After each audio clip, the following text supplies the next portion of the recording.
창세기 26장 1절로 15절의 말씀, 저와 여러분들이 한 절씩 교독하시도록 하겠습니다.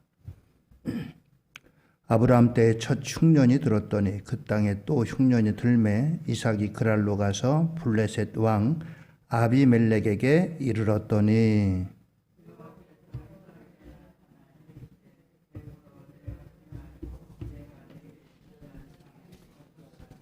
이 땅에 거류하면 내가 너와 함께 있어 내게 복을 주고 내가 이 모든 땅을 너와 내 자손에게 주리라.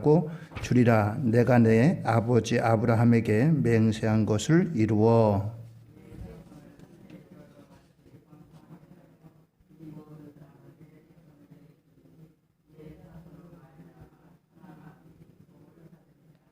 이는 아브라함이 내 말을 순종하고 내 명령과 내 계명과 내 율례와 내 법도를 지켰음이라 하시니라.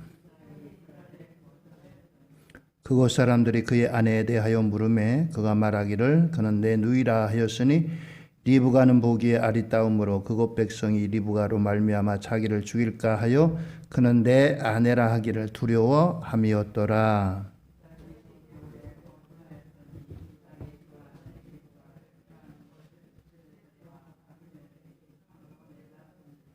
이에 아비멜렉이 이삭을 불러 이르되 그가 분명히 내 아내곤을 어찌 내 누이라 하였느냐. 이삭이 그에게 대답하되 내 생각에 그로 말미암아 내가 죽게 될까 두려워하였음이로라.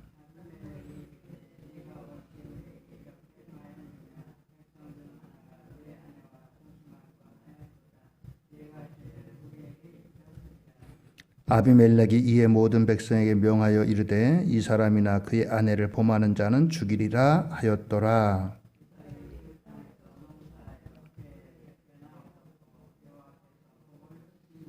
그 사람이 창대하고 왕성하여 마침내 거부가 되어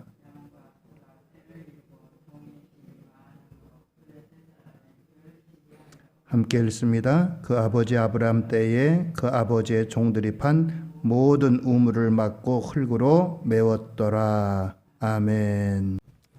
할렐루야. 오늘도 하나님의 은혜와 축복이 우리 모든 연수홍연의 가족들이 함께 하시기를 바랍니다. 오늘 말씀의 제목은 최고의 투자, 이런 제목이 되겠습니다. 최고의 투자.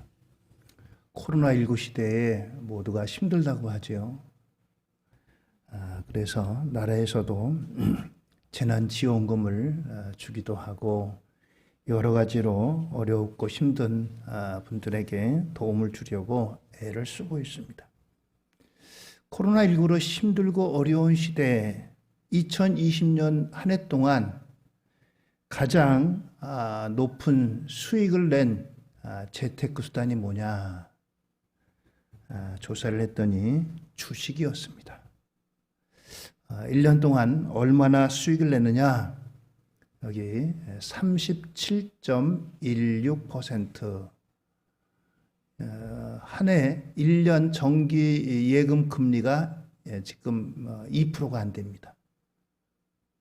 지금 몇 배겠어요? 18배입니다. 18배. 이렇게 수익을 냈어요. 참 코로나19가 힘들고 어려운 가운데도 그래서 이렇게 한쪽으로서는 또 엄청난 수익을 올리는 그런 사람들도 있습니다.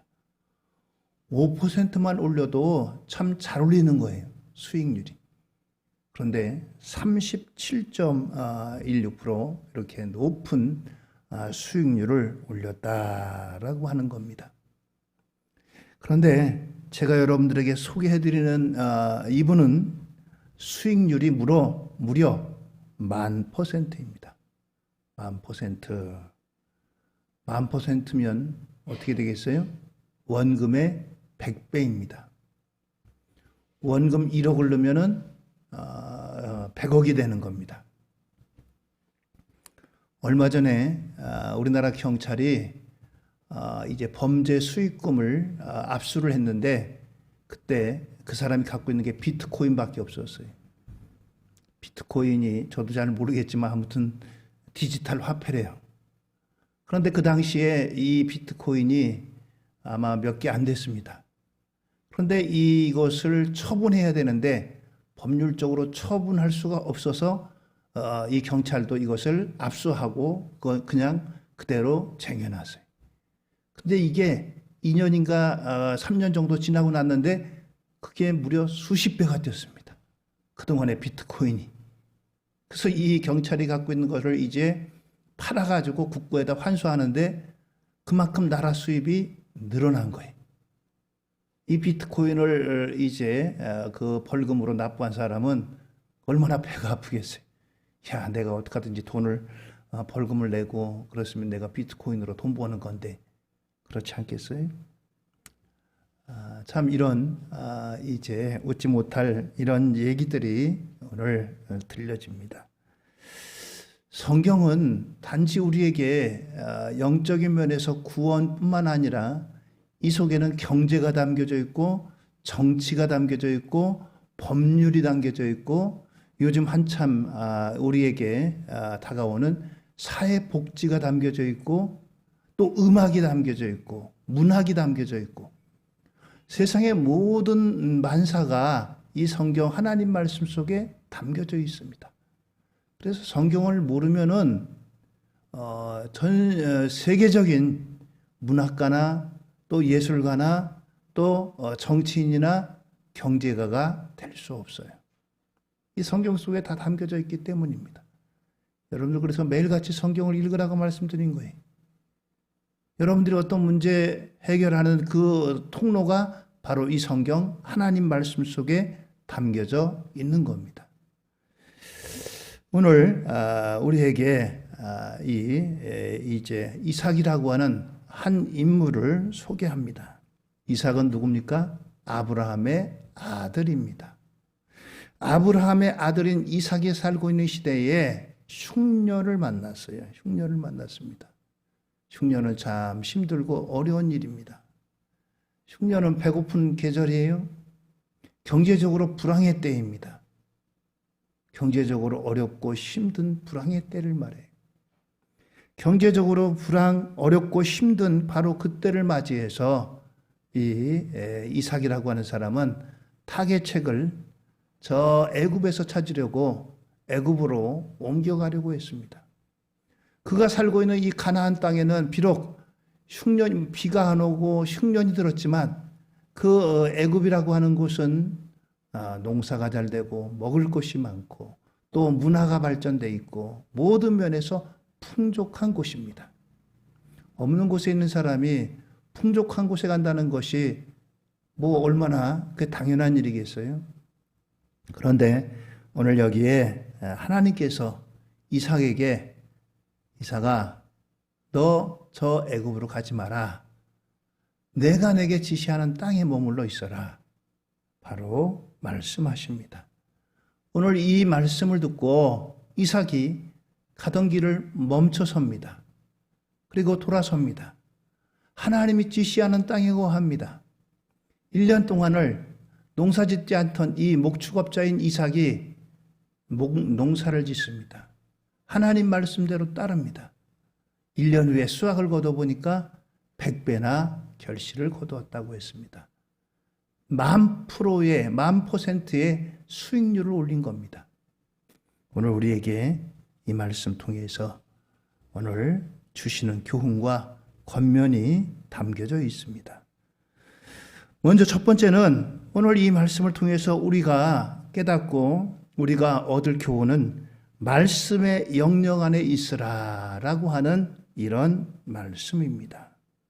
말씀의 영역 안에 있으라.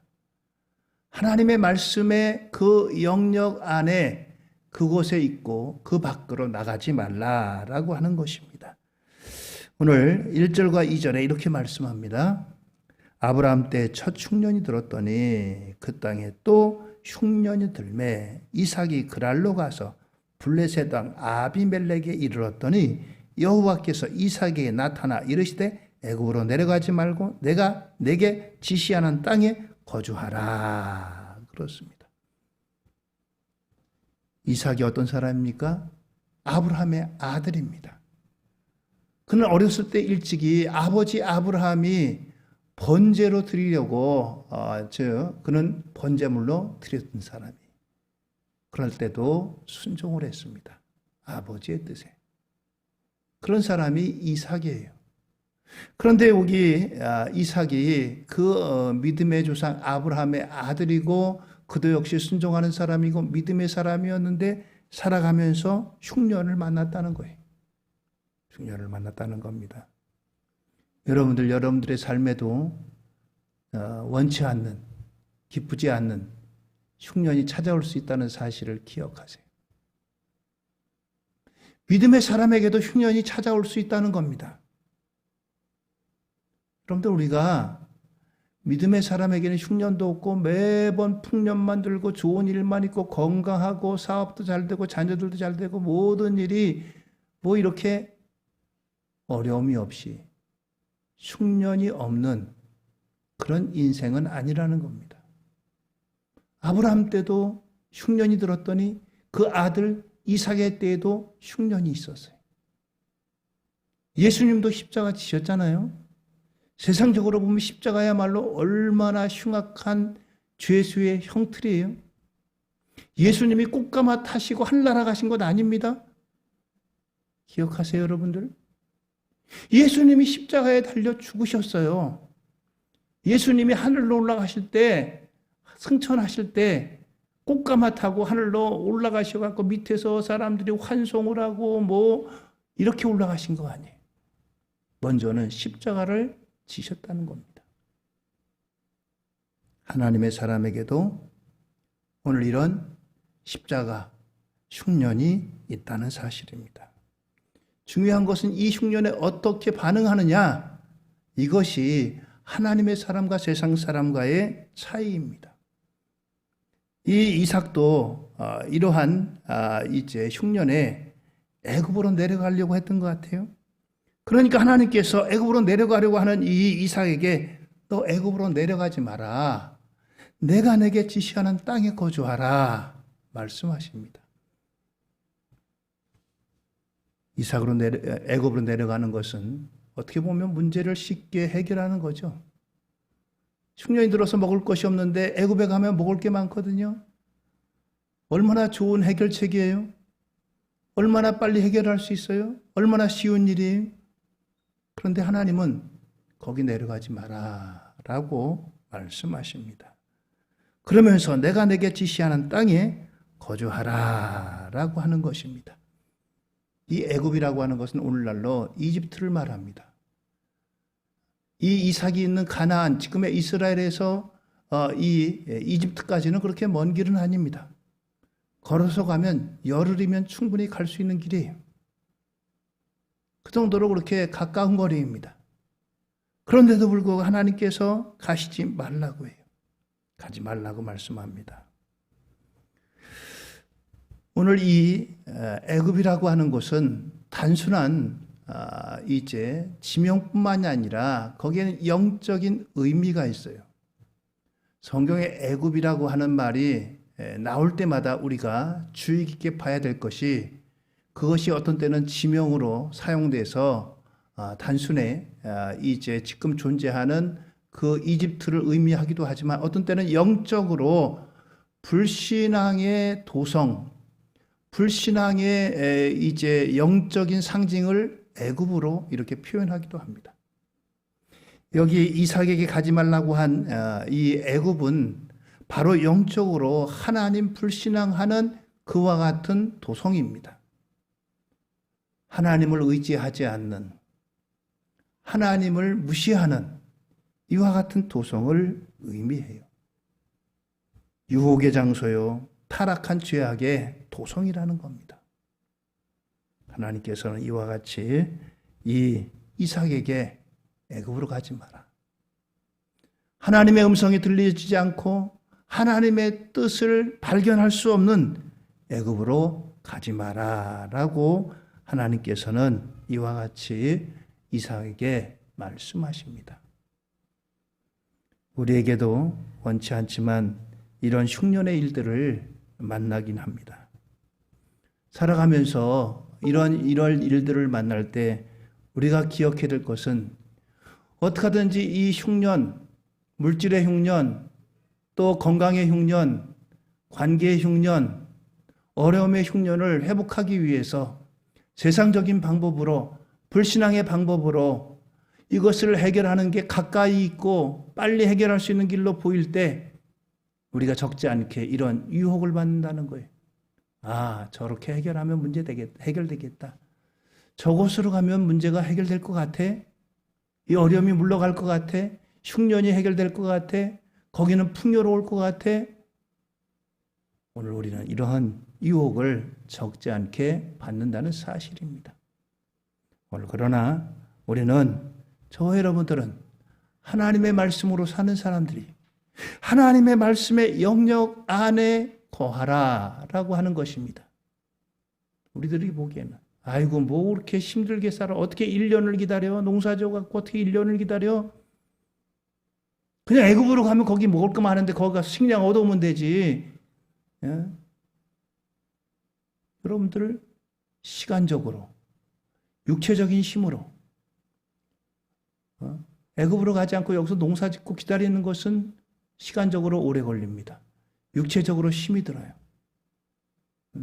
거기에 비해서 애굽 가는 길은 뭐 잠깐 갔다 오면 문제 해결될 것 같아요. 세상적으로 해결하기에는 눈에 우리 손에 잡히는 것만 같습니다.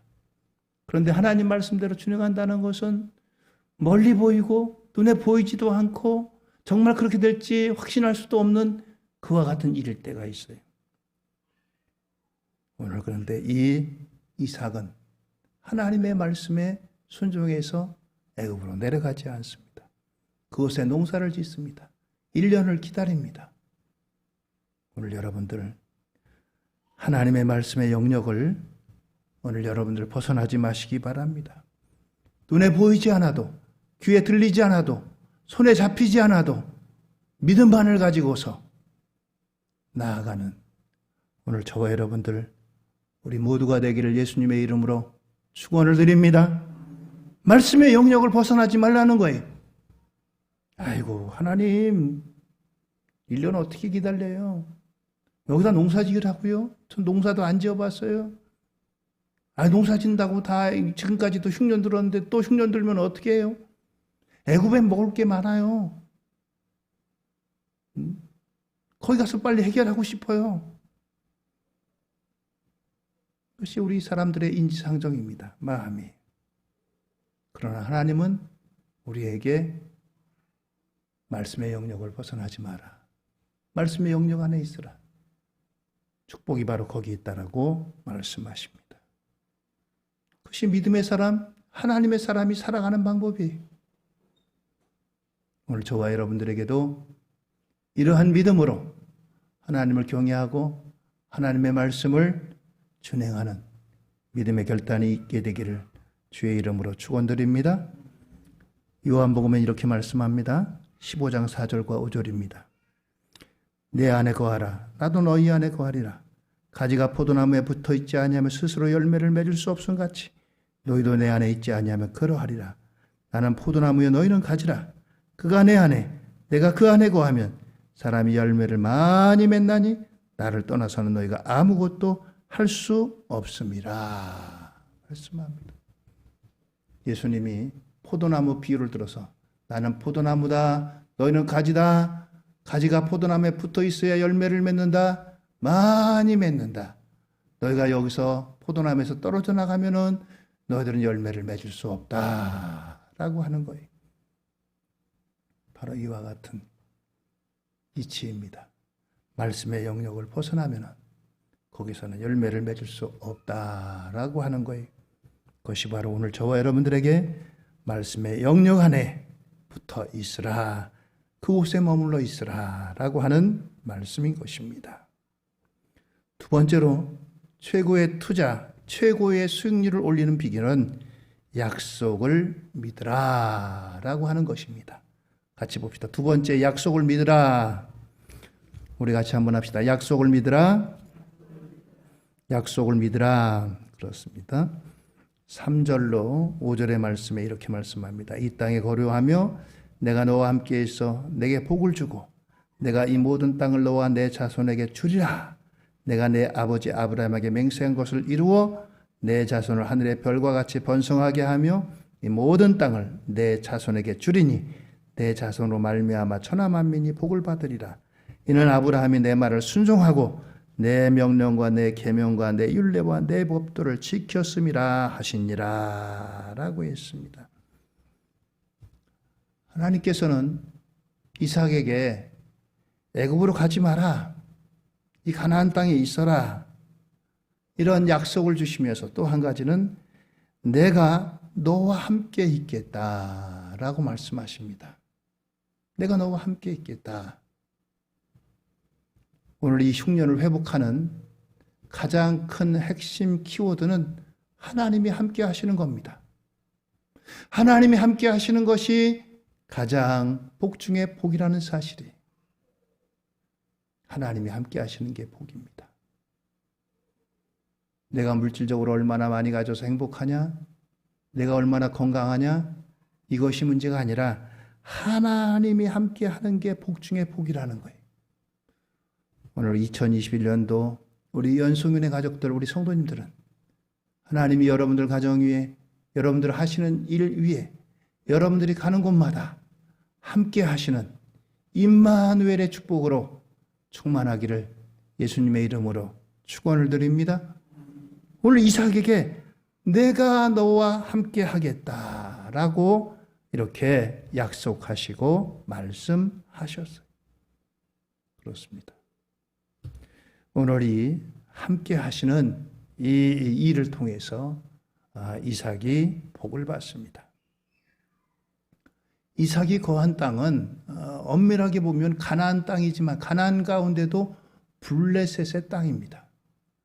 이 블레셋은 이스라엘 역사에 두고두고 이스라엘에게 괴롭힘을 안겨주는 그러한 이방 족속들이, 그런데 어떻게 하다 보니까 이 이삭이 이 블레셋 땅까지 가게 됐어요.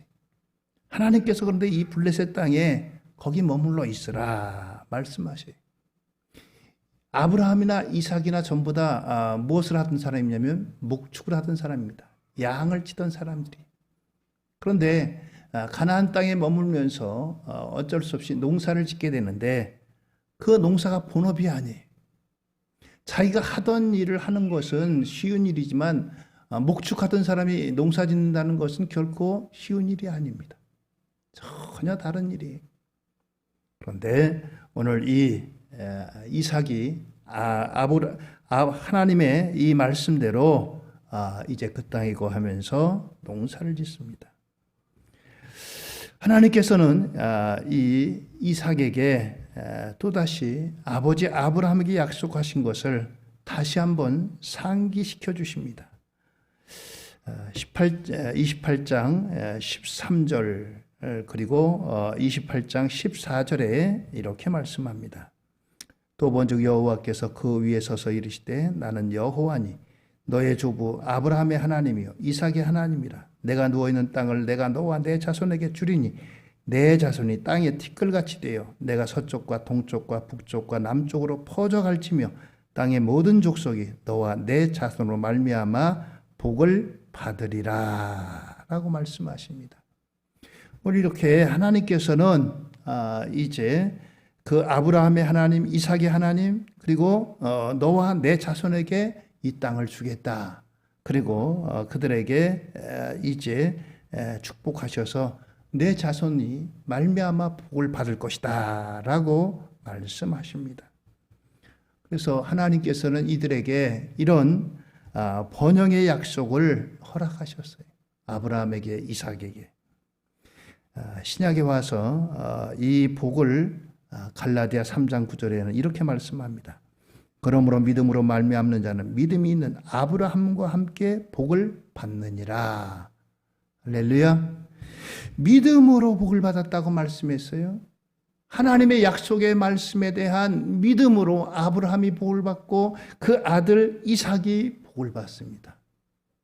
오늘 저와 여러분들도 아브라함과 같은 믿음, 이삭과 같은 믿음으로 믿음의 복된 역사를 누림받게 되기를 주의 이름으로 축원드립니다.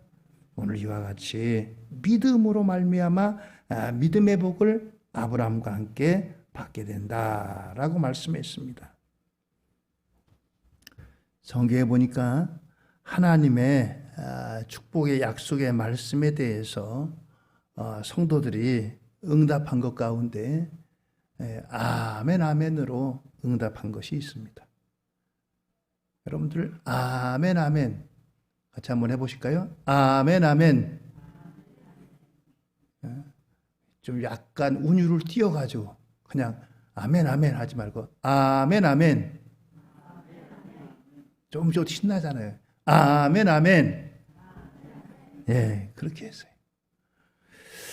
느헤미야서 8장 6절에 보니까 이렇게 이제 말씀이 나옵니다. 에스라가 위대하신 하나님 여호와를 송축하며 모든 백성이 손을 들고 시작 아멘 아멘 하고 응답하고 몸을 굽혀 얼굴을 땅에 대고 여호와께 경배하니라. 모든 백성이 손을 들고 아멘 아멘 그렇게 했어요. 자, 또 봅시다. 시편 41편 13절입니다. 아멘 아멘 준비하세요. 이스라엘의 하나님 여호와를 영원부터 영원까지 송축할지로다. 아멘 아멘. 예, 아멘 아멘 했어요. 또 있습니다. 시편 72편 19절. 그 영화로운 이름을 영원히 찬송할지어다. 온 땅에 그의 영광이 충만할지어다. 아멘 아멘. 마지막으로 시편 89편 52절입니다. 여호와를 영원히 찬송할지어다. 아멘 아멘. 할렐루야. 예. 아멘이 무슨 뜻입니까? 아멘은 믿습니다. 그 말씀대로 될 줄로 믿습니다 라고 하는 뜻이.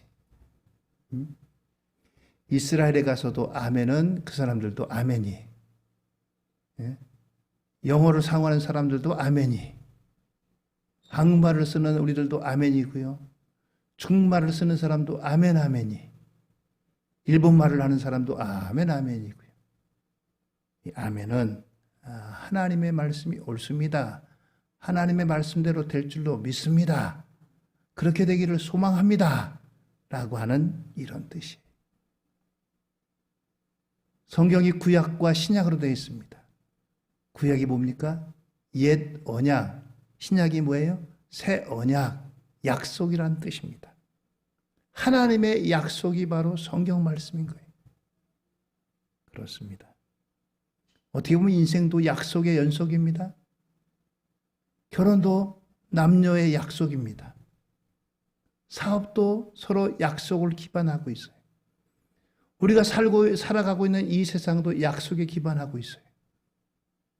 신호등도 일종의 약속이잖아요. 약속을 안 지키면 어떻게 되겠어요?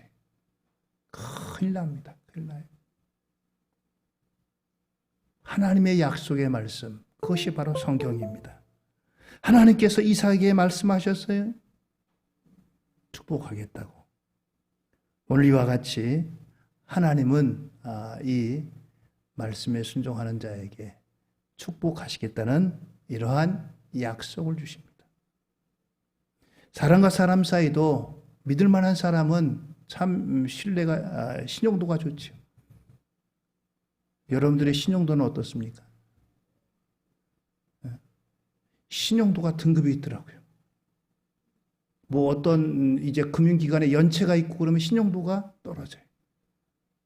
그러나 그런 연체가 없고 세금 꼬박꼬박 잘 내고 뭐 어떤 이제 금융생활 하는데 연체라든가 뭐 이런 거 이제 어긴 게 없으면 신용도가 좋아집니다.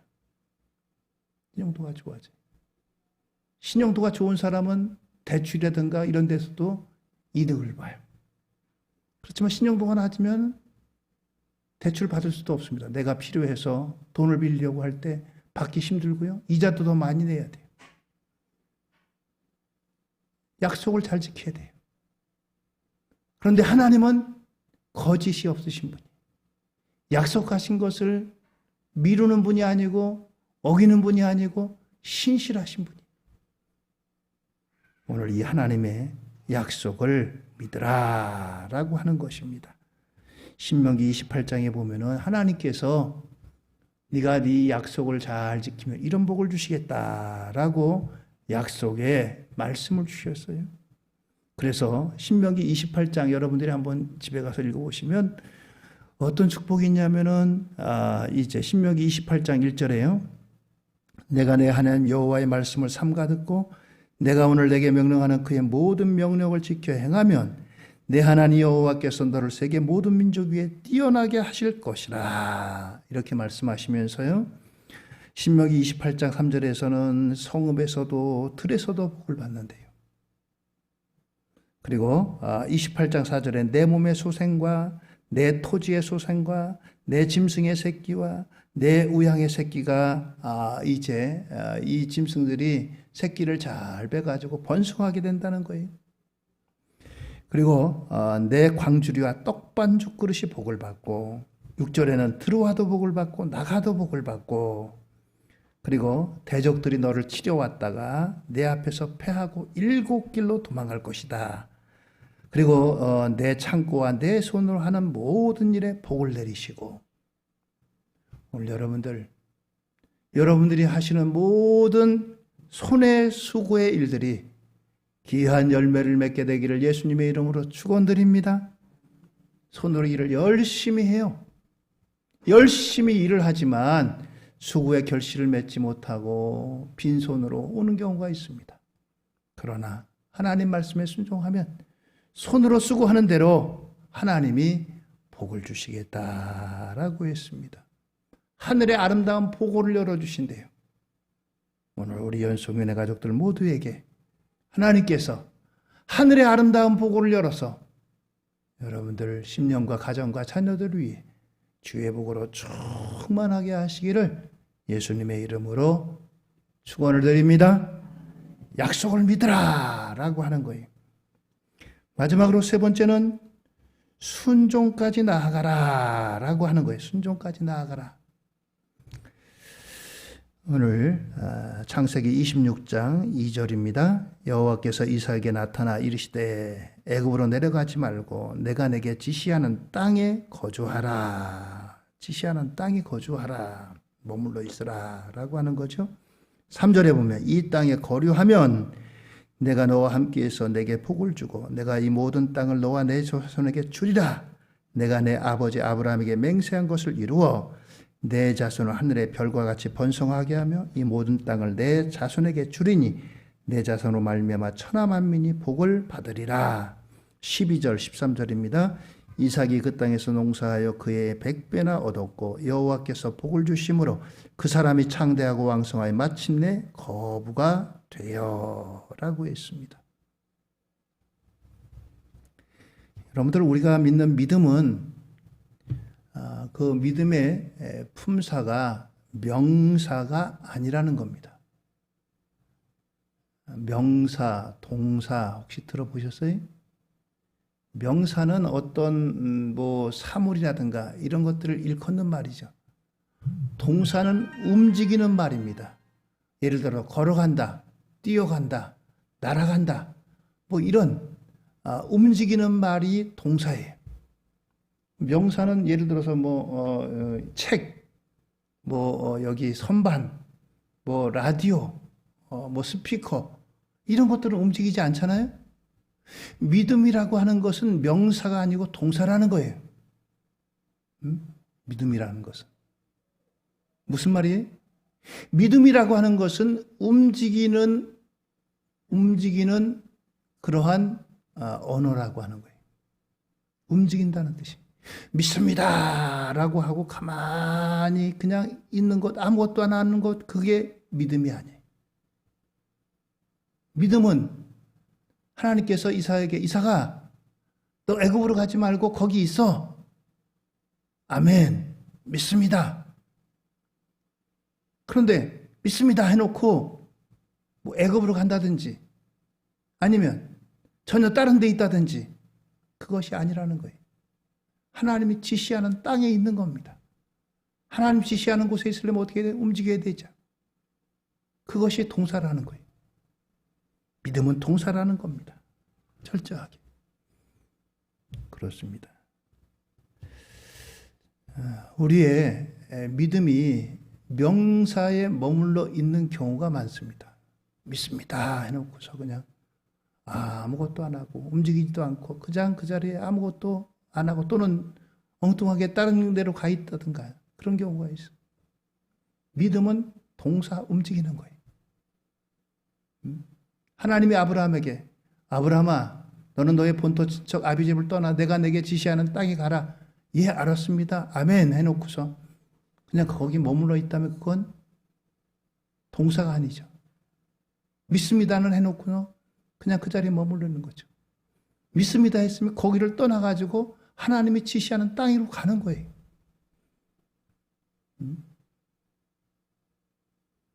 오늘 그렇습니다. 우리의 믿음이 명사에서 동사로 진전돼야 됩니다. 진전돼야 돼요. 명사로 머무는 것은 반쪽짜리 믿음입니다. 움직이는 동사의 믿음으로 나아가야지 그것이 하나님을 감동케 하는 그런 믿음의 역사를 불러일으키는 거예요. 세상적으로 볼 때는 하나님이 명하시는 것들은 때로는 세상의 기본적인 어떤 이치로 보면 맞지 않아요. 아니 배고픈데 먹을 게 없는데 애굽으로 가는 게 얼마나 당연한 일이야. 먹을 거 찾으러 가는데 그게 뭐가 잘못돼서 그게 뭐야 죄야. 그런데 하나님은 가지 말라고 하세요. 지금 머물러 있는 이곳은 아직까지도 흉년이 계속되고 있어요. 아니 여기 계속 머물러 있으라니 굶어 죽이려고 하시는 건가?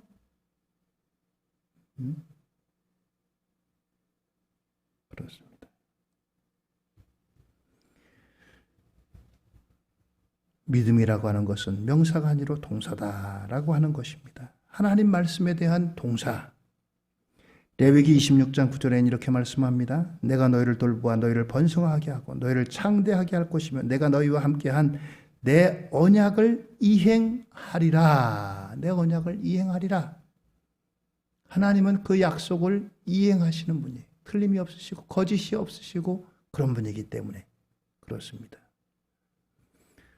번성케 하고 창대케 하는 것은 하나님의 역사인 것입니다. 인간 힘으로 혼자 번성하고 창대케 할 수 있다면 하나님이 뭐하러 약속하시겠어요?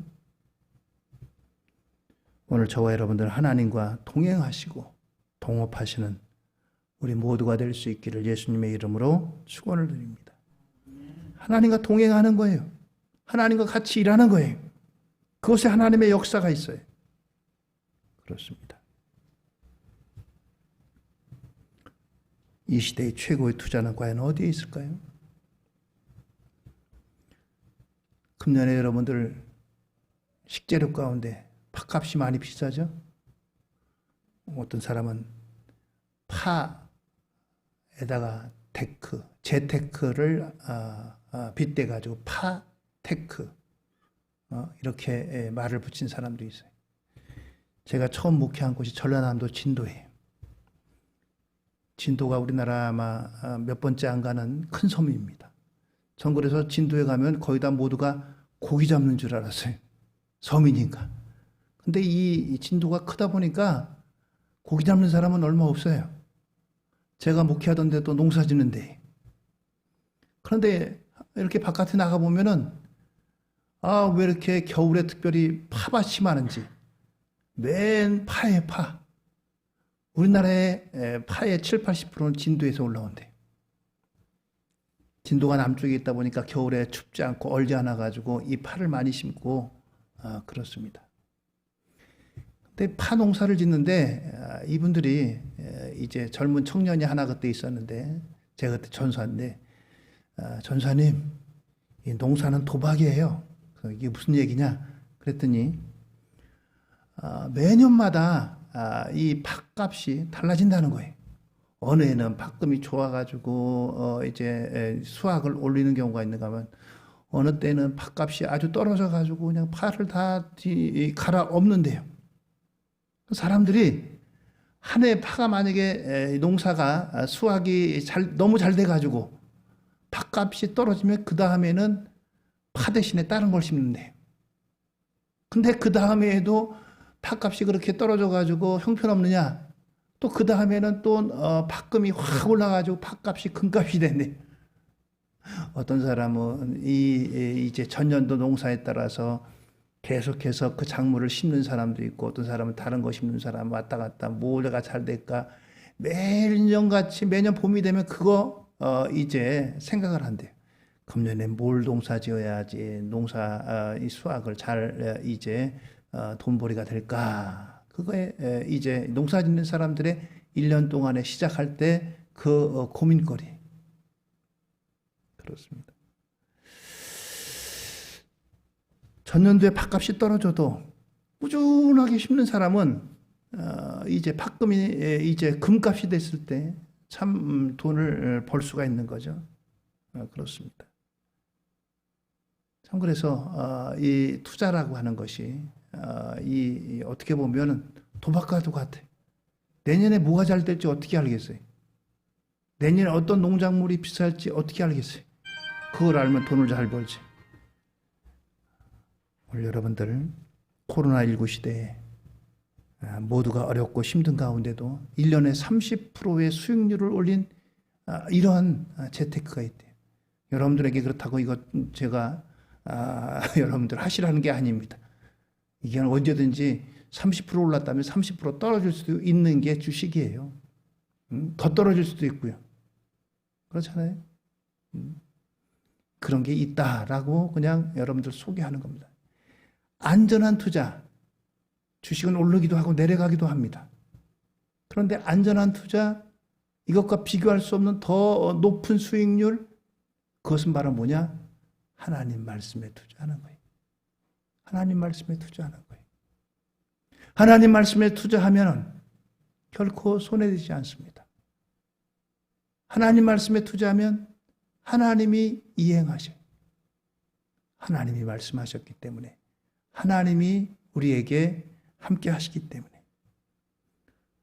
하나님의 말씀에 영역 안에 있어요. 약속을 믿으세요. 순종까지 나아가세요. 여기 하나님께서 복 주시는 복 주심의 역사가 예비되고 우리에게 허락하실 줄로 믿습니다.